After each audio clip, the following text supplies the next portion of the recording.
সর্বোপরি আমি আমার বাবার ওই দিনগুলিকে খুবই মিস করি। আমাকে প্রতিদিন আমার এমনও দিন গিয়েছে যে আমি যখন বুঝদার হই তখন থেকে আমি প্রতিদিন কান্না করতে হতো আমার। প্রতিদিন মানে কিছু একটা করতে গেলেই বাবার কথা মনে পড়তো। বাবা মা ছাড়া কেউ নাই। বাবা মা যার আছে তার শক্তি আছে, বাবা মা যার নাই তার শক্তি নাই।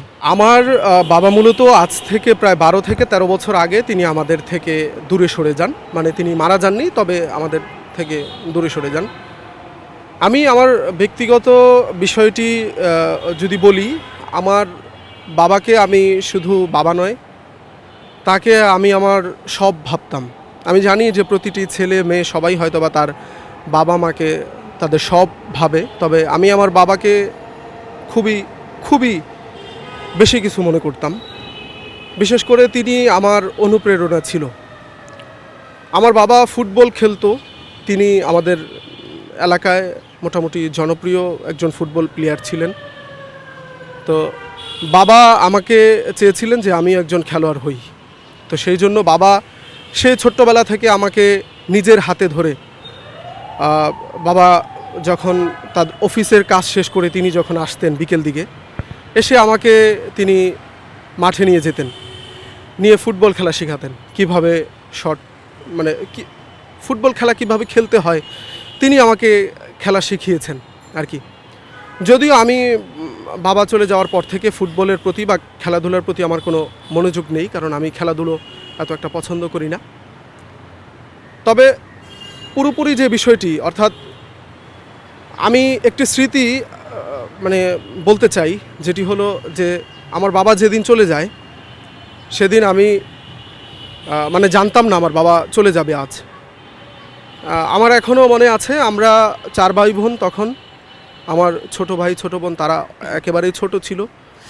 হঠাৎ করে আমার বাবা আসে সন্ধ্যায়। আসার পর বাবার মন খুবই খারাপ ছিল। তো সেদিন বাবা আমাকে সাথে নিয়ে কোথাও খেলতে যায়নি, বা প্রতিদিনের যে রুলস ছিল যে আসার পর বাবার সাথে একটু দুষ্টামি ফাজলামি করা, বা বাবা সাথে নিয়ে দোকানে নিয়ে যেয়ে কিছু একটা কিনে দেওয়া, তো ওই দিনের বিষয়টা একেবারেই আলাদা ছিল। ওই দিন বাবা খুবই হতাশাগ্রস্ত ছিল, যেটা আমার মনে হয় এখন। তো আমি বাবার কোলে বসে কয়েকবার জিজ্ঞেস করেছিলাম, বাবার পাশে বসে কয়েকবার জিজ্ঞেস করেছিলাম যে আসলে আজকে কি খেলতে যাব না? তো বাবা বলেছিল যে না, আজকে খেলতে যাব না, যাব আবার পরে।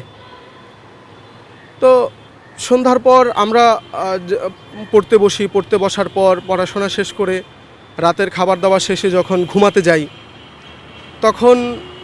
তখন পর্যন্ত দেখেছি যে বাবা বসে বসে হয়তোবা কিছু একটা ভাবছে। আসলে সেই ভাবাটা যে পরবর্তীতে কাল হয়ে দাঁড়াবে সেটা কখনো ভাবিনি আমি বা আমরা একেবারে ছোট ছিলাম। আমরা 4 ভাই বোন তখন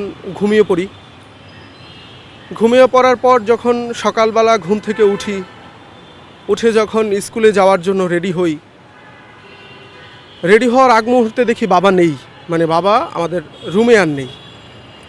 তা আমরা ধারণা করে নিয়েছি হয়তোবা তিনি সকাল হয়তোবা অফিসে চলে গিয়েছে।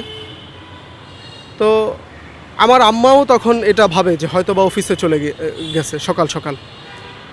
তা আমরা যখন স্কুলে চলে যাই, স্কুল থেকে আসার পর সন্ধ্যা হয়ে যায়, সন্ধ্যার পর রাত নামে, রাতের পর মধ্যরাত, কিন্তু বাবার আর খোঁজ আসেনি।